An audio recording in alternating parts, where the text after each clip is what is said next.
My grandparents have the coolest love story in the world.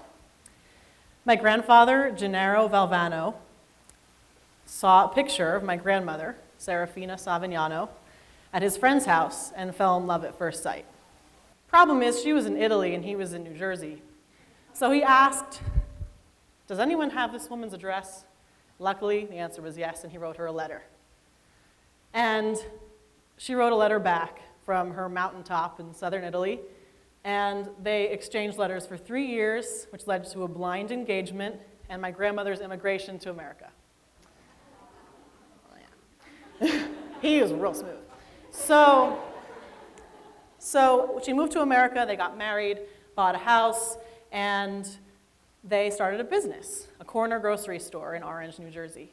And this was the kind of place where Italian men in town would sit at the table, play cards, drink espresso, smoke cigars, and neighborhood kids after school would come by and get a snack.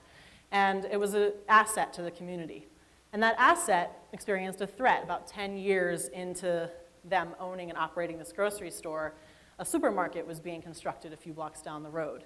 And my grandmother, who over the course of that decade had popped out 3 beautiful daughters, one of whom was my mother, and she felt the threat of this business taking away business from her operation. On that mountaintop, before she came to America, she was doing everything that we all learn to do and want to do, growing wheat, grinding it into flour, making bread, baking it in a community oven, raising a pig, curing all the meat, doing all of the kind of stuff that we strive to learn. And she said to my grandfather, Gennaro, we call him Jerry, Jerry, I make the sauce. And she made 3 batches of her marinara sauce, fragrant, beautiful marinara sauce, and much to no one's surprise, it flew off the shelves.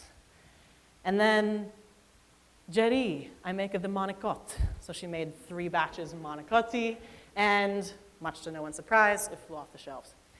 And so went with ravioli and pasta fazool and all of these Italian foods. And Serafina's grocery store became Serafina's Italian Specialty Foods. So this store was where I grew up. The first 6 years of my life, I was there every single day. And the worst day of my life, up to that point, was the day that my grandparents decided that they had had enough. They're 45 years into this business, time to retire. And with their retirement went my childhood, this community of a store where the nuclear family that I was raised in, the extended family, the customer family, this loyal customer base, it went away with the sale of the store. But what didn't go away is my desire to learn how to make those ravioli. And I pestered my grandmother for 10 years before she taught me how to make the ravioli. And not because it's a secret family recipe, but because the woman probably made 3 million ravioli in her life and did not want to make them anymore after she retired. But she kept the hand ravioli press and the pasta roller, the industrial size but tabletop pasta roller. And finally, we convinced her to teach me. And my mom and I bought all the ingredients, went to her house, and I learned how to make my grandmother's ravioli. And I'm especially glad that I did because my grandmother is now in this state of such deep dementia that when asking her to make her famous pasta salad, which is tomatoes and red onion and mozzarella and all of the delicious, she instead makes a bed of lettuce with cooked pasta on top. And my grandfather, who is one of the most innovative, brilliant men, he's a musician, an artist, a painter. He made all the graphic work before computers for their labels. Amazing man. He is so deep into his Alzheimer's that he doesn't recognize my grandmother anymore and is functionally mute. So luckily, my pestering transferred that knowledge to me before it was gone. Now, I'm a FoodCorps service member in Maine and serve in the Waldoboro area and the Rockland area. And one of the places where I serve is Atomic Valley High School, which is home to the Heirloom Seed Project. It's the best thing ever. 700 heirloom seeds.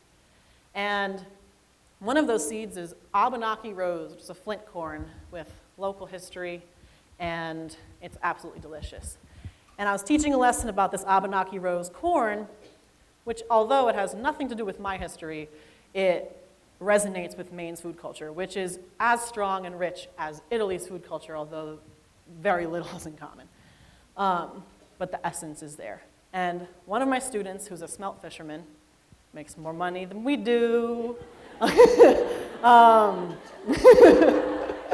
Sophomore in high school.